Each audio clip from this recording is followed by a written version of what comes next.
Welcome to the World War I History Podcast, produced by the MacArthur Memorial. We invite you to follow us on Twitter at MacArthur1880 or find the General Douglas MacArthur Memorial on Facebook. This podcast was sponsored by the Ernst and Gertrude Tico Charitable Foundation. Today we are once again talking with Andrew Phillps, curator of the Woodrow Wilson Presidential Library in Staunton, Virginia. And this is the second of several interviews that will examine Woodrow Wilson's presidency and World War I. Today's discussion will focus on Wilson's evolving response to the war, and a future podcast will then close out this series with an exploration of Wilson after World War I. Welcome, Andrew. Good to talk to you again. I'm so glad to be back. Thank you. All right, so July 28th, 1914, war breaks out in Europe. About a week later, Wilson's wife dies of Bright's disease. Can you describe his official reaction to the war as well as his state of mind during this very critical period? Ellen was Wilson's wife of 29 years. She's the mother of their three daughters. And when she dies on August 6th, it is a devastating blow for Woodrow Wilson. She had been sick for a long time, and they hadn't known. Bright's disease is a kidney disease, often hereditary, and it was in the era of medical technology that we're talking about. By the time they could detect it, there was very little, unfortunately, that they could do for her, and so she is tired and really unable to be very active at all. She really pushes herself, I think, in May of 1914, when her youngest daughter, the second of the two to get married, is married in the White House. That's Eleanor, and she is, part of that and planning that. But afterward, I think it was clear that took a lot out of her. And even when she does know the severity of her condition and knows that it is that her clock is ticking, the White House doctor, Cary Grayson, is told by Ellen, don't tell Woodrow how serious this is. Don't tell him that I'm going to die. She doesn't want him to get distracted from his duties as president. And this doesn't really work for sure. He is still very worried about his wife, though I suppose it does give him some false hope. He writes in July, when in reality things are not going very well. But he writes in July that, Ellen is doing better, and we're so optimistic about her recovery. And so in June and July, it does give him a little bit of false hope. I don't know how much that helps, but what it means is that after her death, and her funeral is held just a few days later, I believe on the 10th, this is at the top of his mind. And even though he is suffering this intense personal tragedy, world events are still going on. They're not taking a break for sure. And in just a few days after the declaration of war, on July 28th, both Britain and France come to American bankers and try to take out massive loans. And massive back then meant like $10 million. William Jennings Bryan, who is Wilson's Secretary of State, he's a definite pacifist. He believes that violence is wrong in all forms, that war is wrong in all forms. And he says that if American banks are giving loans to the different sides in this war, then that would violate American neutrality. The United States is not tied to any of these European nations by treaties, secret or not, that brought so many into World War I. So they are trying to stay out of it, from the outset. The English and the French are, not surprisingly, not especially pleased. The banks aren't pleased at this either. But Wilson agrees to this. It certainly doesn't last long, this moratorium on even loans. I think it's by September. It's the next month, a month and a half or so later. Bryan is convinced to allow the loans under a slightly different name, but still this attempt to be a true neutral, to take no side in the war, is attempted at the very beginning. And maybe this is Wilson's idealism showing through, Or it's also that he's, maybe he's rubber stamping what his Secretary of State is doing because he has something else very much on his mind at this time. There are a couple of similar incidents early on where the United States is trying to be, again, a true neutral, but the bias toward the Entente powers, especially Britain and France, becomes more apparent as the war goes on. So by early 1915, both sides end up locked in stalemate. At this point, is Wilson still receiving overtures from the British, from the French? Is he receiving overtures from Germany? Does he still stay committed to that initial idea of neutrality? So in the very early years of World War I, there is very little interest from either side in any sort of peace process. The war has just begun. We're going to fight this out. But Wilson's, I think, pressure at the very beginning is mostly coming from the British and the French. The British are able to establish a blockade of pretty much all German shipping very early on. So they're also the only ones who are able to get to the United States to take out this loan or to buy any sort of supplies. Wilson is very much committed to the neutrality. He is saying that we are a neutral nation and have the right to trade with whoever we want. We are not taking part in this war. If the Germans want to buy stuff from us, our ships have the right to take it to Hamburg or Bremen or wherever. If the British do, then we can take it to Plymouth. That should not matter. Both sides of the war disagree, right. and they want only their side to be the one who's able to access American financial networks, especially American production of material. And it's also, I think, important that Americans are watching very closely. The war is interesting, for sure. But in the beginning of it, most of their, not attention, but perhaps sympathy goes out more toward refugees, especially the Belgians, who are almost entirely overrun at the very beginning of the war. It's a small nation that was trying to be neutral too, but was a convenient, pathway around the French defenses on the border that it had with Germany. And so there's a lot of sympathy for the Belgians and other groups too. And so there is mobilization for Americans to help those groups, as well as to try to help Americans get out of Europe. But I mean, Wilson as a person, looking back at his history, he is clearly an Anglophile, not just in sort of inclination, but in his family. I mean, his father's parents both came from County Tyrone in Northern Ireland. They were Scots-Irish. His mother was born in England to Scottish parents and immigrated herself when she's about 9 years old. So he is a fairly recent, I think that makes him, at least on one side, a second generation immigrant from the British Isles. And so he has a connection to that. I mean, he travels for pleasure earlier on in his life to Britain, especially, including once on a bicycle tour. And he, I think we talked about in the last program, very much admired the British form of government. And if he was acting all by himself, then I think that he would be more inclined to favor the sympathy he feels is for the British more so than the Germans. But as a president, the bias, that develops for the British and French is, I think, more due to the facts on the ground rather than any sort of idealism.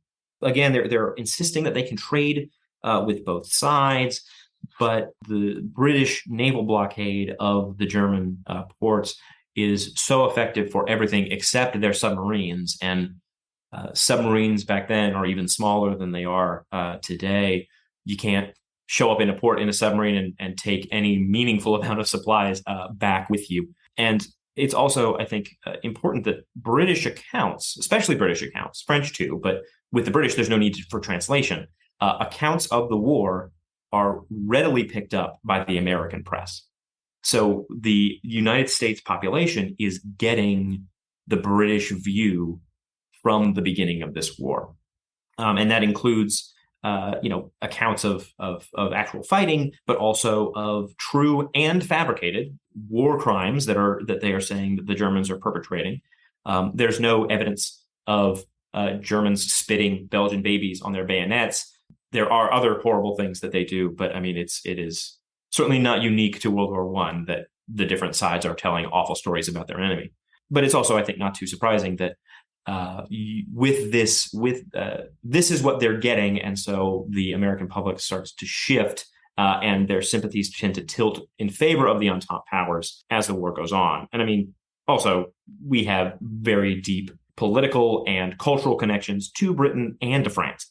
That's hard to overcome compared to a nation like Germany, which is only 40 years old. I mean, the German Empire has only come together 40 years prior to the beginning of World War I. In 1905, Theodore Roosevelt brokered a peace to end an international conflict, the Russo-Japanese War.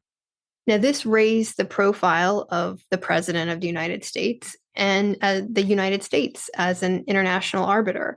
Is this Wilson's instinct as well? Is he thinking in, say, 1915, that America's role will be to end this war in a diplomatic way, not necessarily fight in it?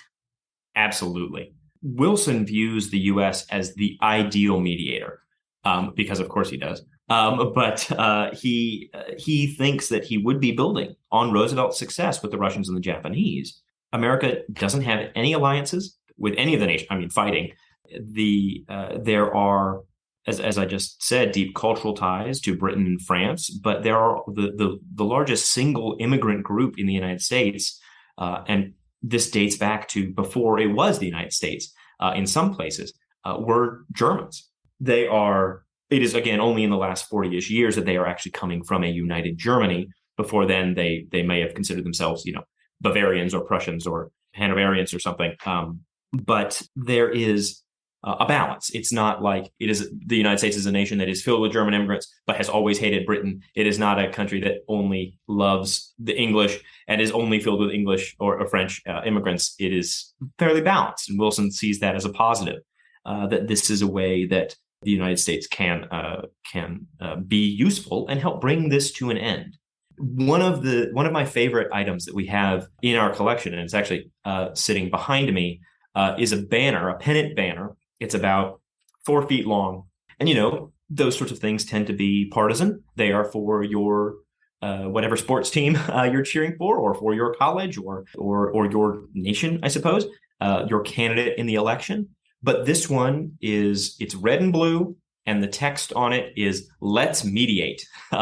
It's one of the few sort of truly neutrality-focused pieces, and I've never seen anything like it. I think it is possibly even homemade and unique. But the at the hoist of it is a white oval that has a number of portraits in it. Wilson's at the center, but he is surrounded by leaders of both the Allied and Central powers, the Kaiser and the Tsar and the King of England and such. And it is that Wilson can be this connective tissue that can bring everyone to the table and hopefully end this with talking instead of with shooting. Wilson has a personal emissary of sorts, Colonel Edward M. House.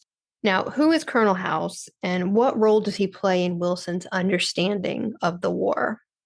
Colonel House is a wealthy Texas businessman. He has never served in any military. The colonel title is purely honorary, kind of like Colonel Sanders. But he is a behind-the-scenes political advisor and actor. And he is one of those very first people who is a part of Wilson's presidential campaign, back again when he was denying that he was running for president in 1911. And so he is a policy advisor for Wilson in a lot of different ways. He never holds any official title. In fact, Wilson, at the beginning of his first term, offers House, you can be any cabinet secretary that you want to be. You get to pick your department. And House says, no, I'd rather stay behind the scenes. I would rather not have an explicit portfolio. I'll just be your sort of general advisor. And so he serves for Wilson as a diplomat, despite no real experience in that, especially in Europe in the early years of the war.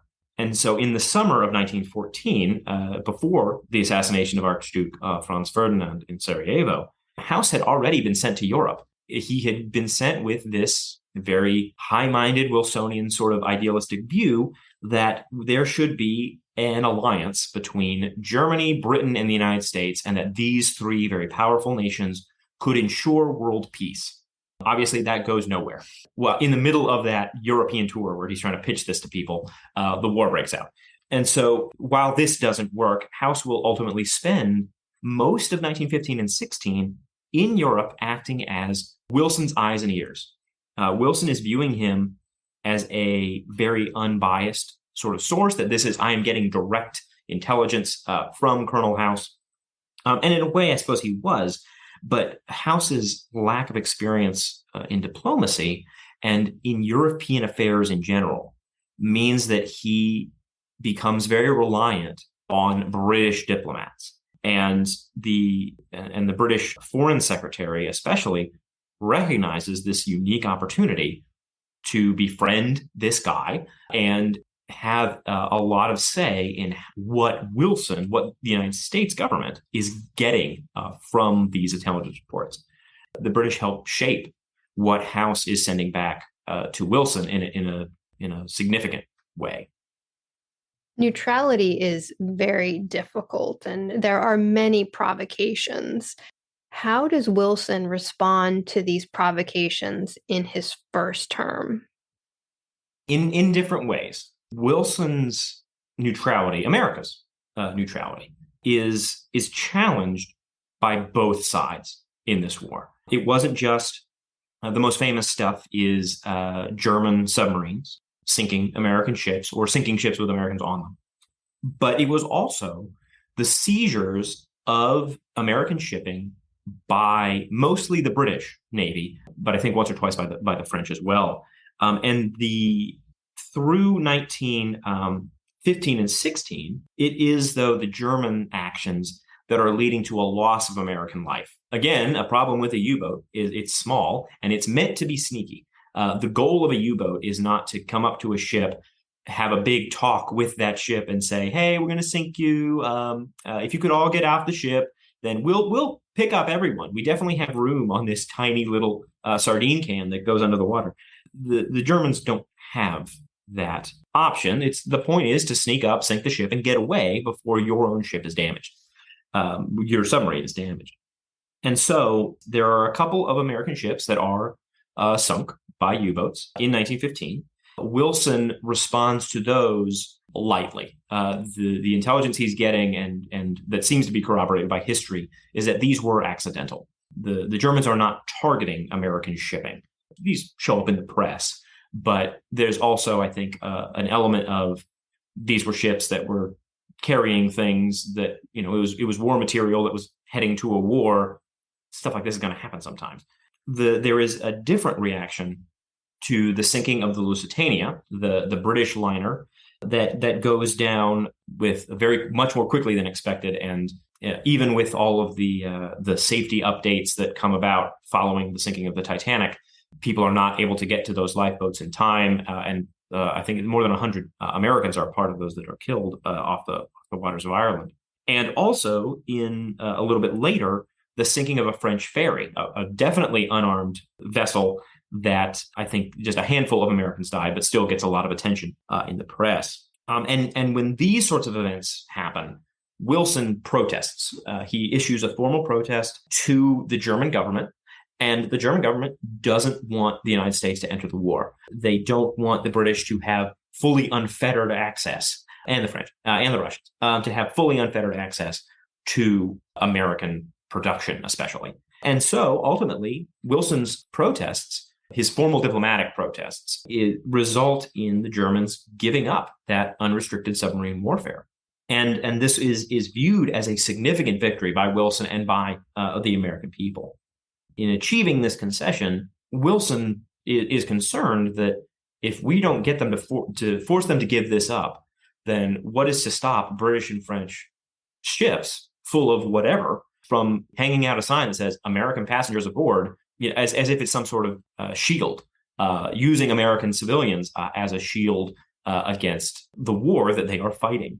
And I mean, and this is also connected to both sides using the American flag and the flags of other nations, neutral nations too. I mean, the Spanish one shows up a fair amount also, in flying their flags of other nations on their own ships to try to get around those blockades. And occasionally that works, and occasionally they are sunk. And this is a diplomatic sticking point for the United States, for sure.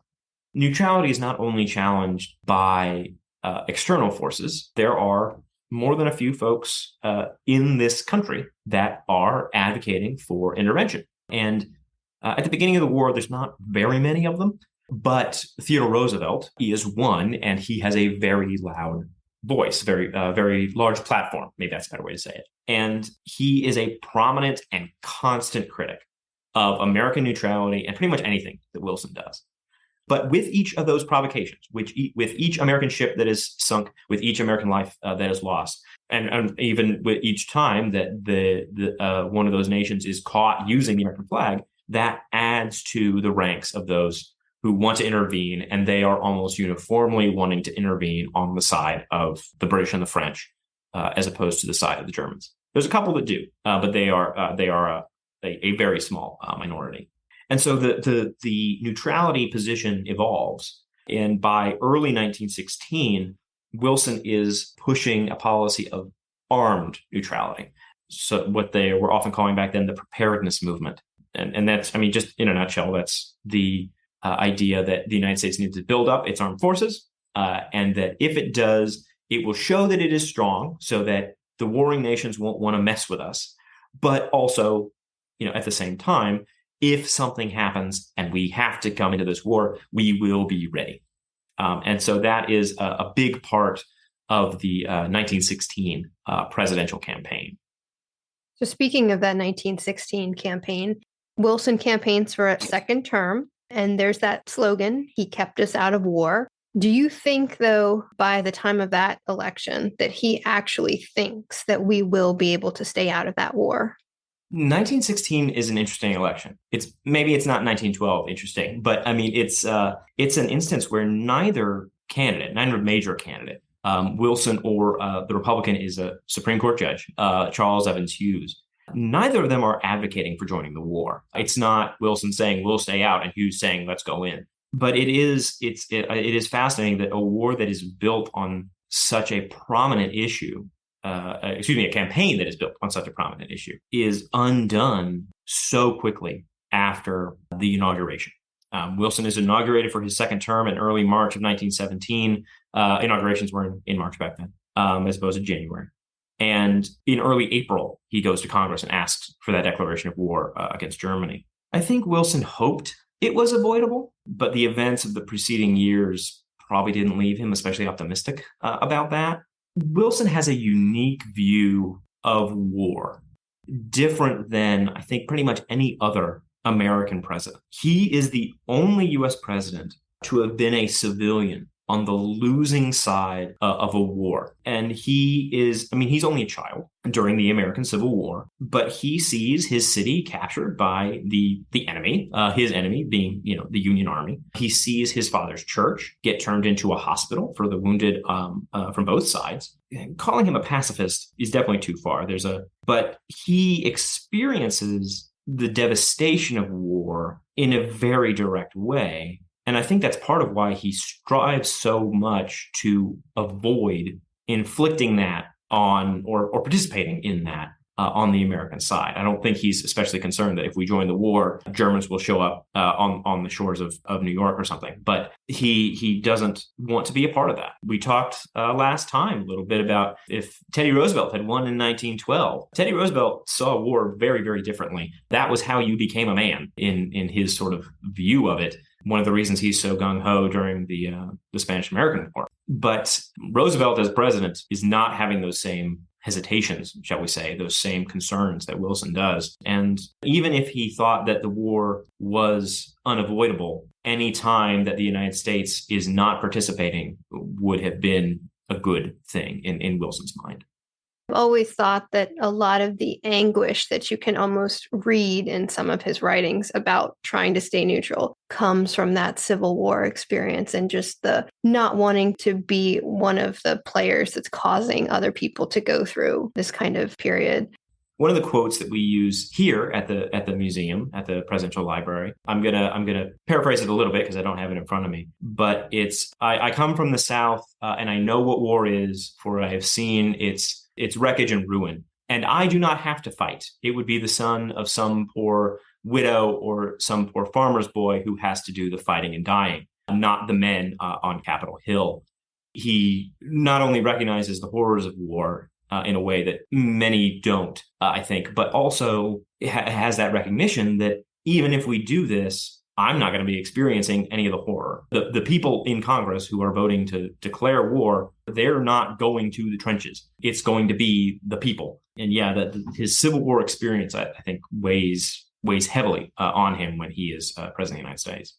I think sometimes the Civil War is a little understudied in terms of its impact on World War I and World War II leaders, because here we study General MacArthur, and MacArthur always says, I was a child of the blue and gray. His mother is a young girl during the American Civil War. She lives in the South. She doesn't experience the worst parts of the war. But, he grew up in a home where obviously his father's a Union Army hero. His mother's from the South. And so I think when he goes into the occupation of Japan after World War II, and even when he's in occupation duty in Germany after World War I think he's always thinking of how you can get those sides to achieve some sort of harmony again, and how difficult it is to be on the losing side, but also what it feels like to be on the winning side. So yeah, I think very understudied in terms of our understanding of leaders in those wars that were shaped by that conflict. The line from the Civil War to World War I is a fascinating one. I mean, the trench warfare of the end of the Civil War, around Petersburg, not all that different from what will ultimately be experienced, around Verdun. But perhaps that's another conversation. We can do another podcast. Sure. All right. So America enters the war in 1917 in April. We talked a little bit about this. It is a very quick, from the time of the 1916 election, where Wilson was still hoping to stay out of the war, to that date in early April. What events between that election and April 1917 lead Wilson to the decision to join the war? I think Wilson's decision to ask for that declaration, and really American involvement in the war at all, is a straw that broke the camel's back sort of situation. It is little things and not so little things that are slowly building up and shaping and changing public opinion in the American people. And the final straws in the months between November 1916 and April 1917 are the Germans saying that we are going to resume unrestricted submarine warfare. We are going to start that thing that we said that we would stop. And that was basically saying that any ship, doesn't matter the flag, if it's in British waters, and I think the zone that they sort of publish in American papers extends down to, I think it's Bordeaux on the west coast of France. But any shipping in that area is fair game. We will consider that a legitimate target. Doesn't matter what it is. Doesn't matter what it's carrying. They are trying to. Britain is an island and relies on the connections to the rest of the world, especially to its colonies and the dominions like the Raj in India and Canada and South Africa and things. And if they can break that, that would be a major victory for them in the war. But the other important item is what we often call the Zimmermann telegram. This is coming from the government in Berlin, sent via undersea cables that the British had long ago tapped and also figured out how to break the German codes. Britain is, as they show in World War II, also they are pretty good at ultimately breaking German codes. But this telegram is sent to the German embassy in Mexico City. And it says a lot. It's actually like 30 telegrams, but the important bit, the most inflammatory bit is when it says, we make Mexico a proposal of alliance on the following basis: make war together, make peace together, generous financial support, and an understanding on our part that Mexico is to reconquer the lost territory in Texas, New Mexico, and Arizona. I guess for some reason they thought that Mexico wouldn't want California or Nevada back. But the Germans are trying to ensure that they recognize, let me put it this way, the Germans recognize that restarting unrestricted submarine warfare is probably going to bring the Americans in. And this is bad for their side. But they think that they will get more short-term gains from being able to cut Britain off by sea as much as possible, that they can force the British and the French to the table before the Americans show up in any force, can make any difference in the war. And if they're able to convince Mexico to attack the United States, even if only to distract and bring American attention south as opposed to across the ocean, then they view that as a victory. The Germans view that as a victory. This is released to the American press in early 1917, and people are furious. The American public is already kind of primed to be worried about Mexico, both from the events of the revolution just in general that's been going on since 1910, but also the previous year, Pancho Villa, one of the leaders in the fighting, one of the leaders of the groups fighting in that revolution, had entered American territory.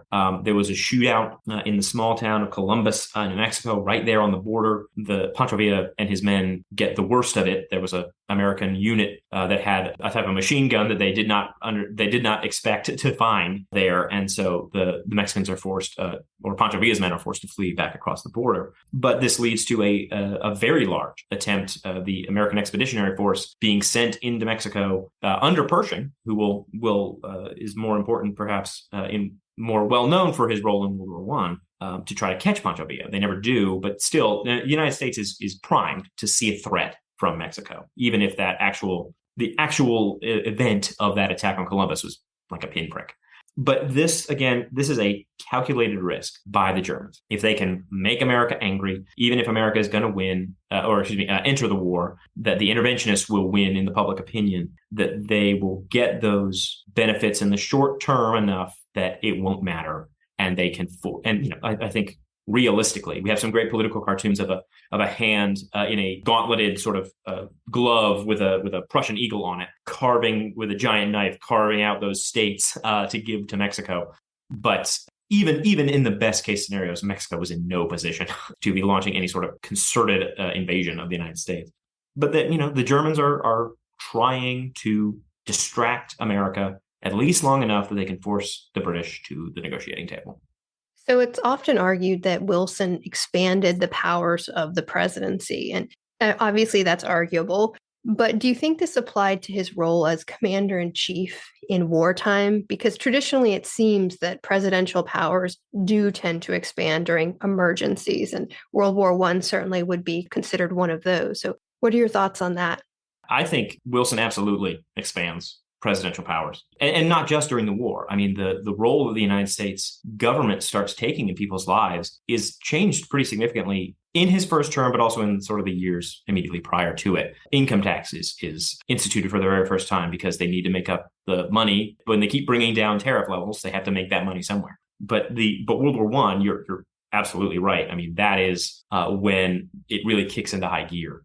Wilson and his government creates a federal fuel administration and a food administration led by Herbert Hoover, famous a little bit later in history, working to oversee the rationing efforts on the home front. There's a war industries board created to basically tell American factories what to make and where to ship it. And I could go on with this sort of list. I mean, this also includes a propaganda office, the very first sort of American propaganda office. They call it the Committee on Public Information. One of those sort of innocuous titles, I think, in retrospect, is kind of scary. But the Espionage Act of 1917 is also a big part in this home front war effort because it expands the government's ability to punish those who they say are interfering with the war effort or with the draft. And that act, that Espionage Act, that has also said that the government gets to define what quote unquote interference is.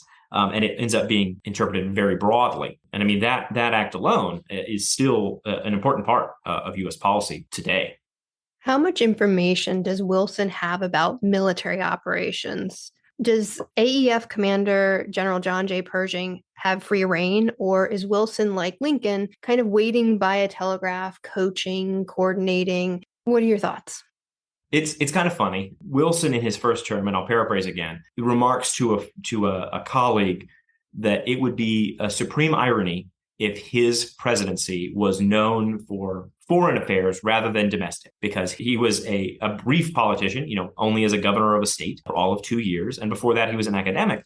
His focus had been on, even in his campaign in 1912, had been on his new freedom and these domestic changes to make America internally better. It wasn't on, and we're going to go to war with X, or and we're going to make trades with Y. And of course, nowadays, if the sort of baseline knowledge of President Wilson, World War I is right there at the top of that list. And he, when it comes to military affairs, he has even less experience. Did not serve in any capacity at any point in his life. And he sends Pershing and the AEF to France. And he focuses mostly on the diplomatic aspects of what Pershing needs when he's in Europe. He backs Pershing up. When Pershing refuses to just, bring his troops and then allow them to just be integrated into the trenches alongside the French and the British, Wilson and Pershing are saying, no, give us a section of the trenches that we will defend and that we will fight on. We are an independent command. We are not just here to supply you with men. This is what the British and the French were hoping, is that they could just start using Americans and just inserting them wherever needed.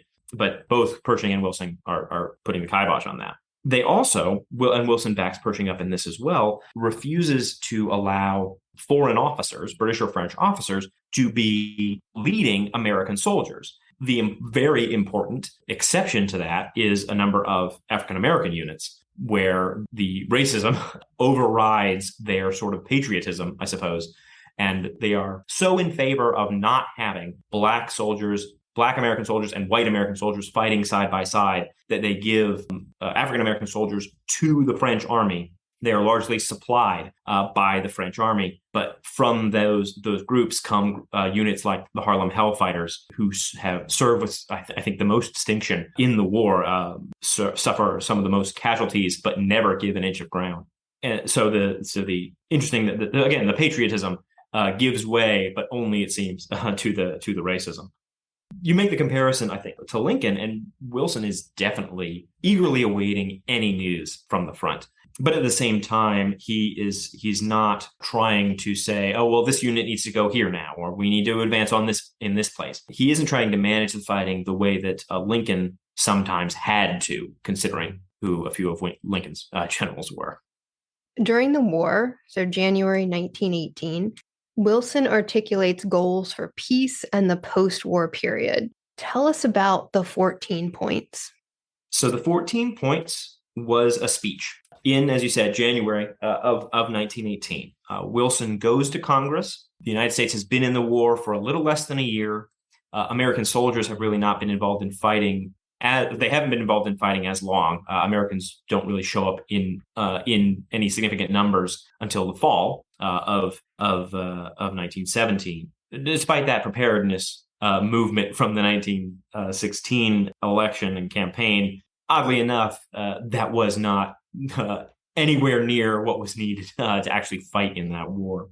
But Wilson gives this speech to give a definitive outline of what America's role in the post-war world and what the goals of the American war effort are. It is full of idealism, and he is very much attempting to portray the United States as fighting for peace. They are not there to try to extract a pound of flesh. They are not there to extract territorial concession. The United States is not interested in territory or colonies or anything like that.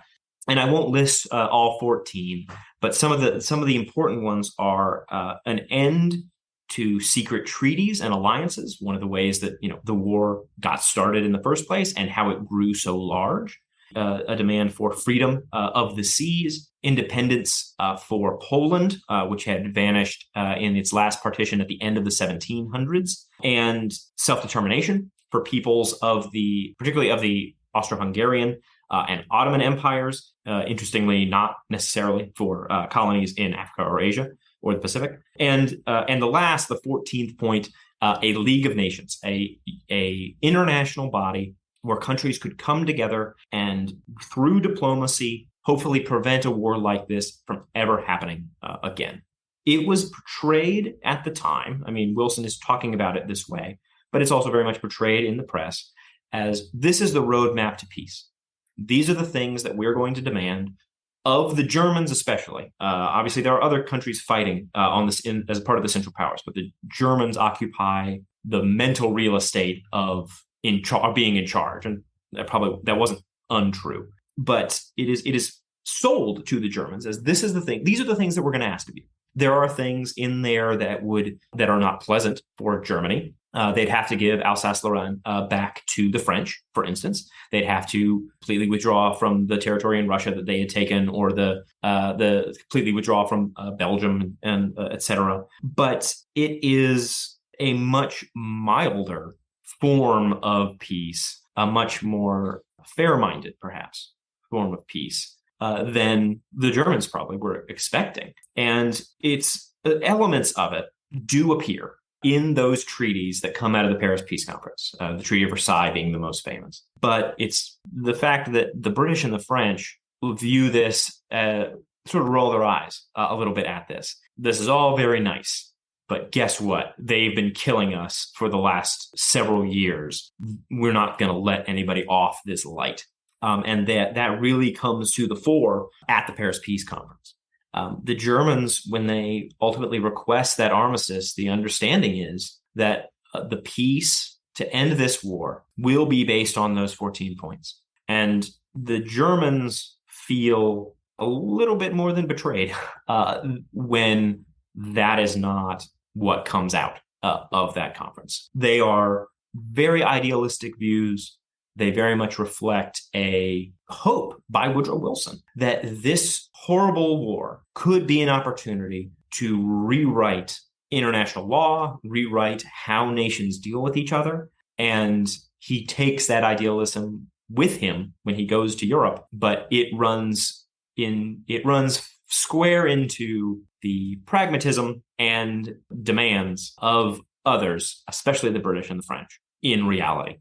In many ways, they are great ideas, some of them better than others. But yeah, the Germans feel tricked when ultimately they are not the real basis for that peace. I think it's about a month before the war ends. Don't they actually try to approach Wilson and try to arrange armistice through him as a way of maybe circumventing what they fear might happen if they deal with Britain or France? They do. I think the Germans recognized, that if for no other reason that America has not been fighting as long, that this is not occurring, on American soil, that they are going to be more willing to say, okay, we can just stop. And Wilson doesn't go along, obviously, with that. I think that would have been very difficult for him to do.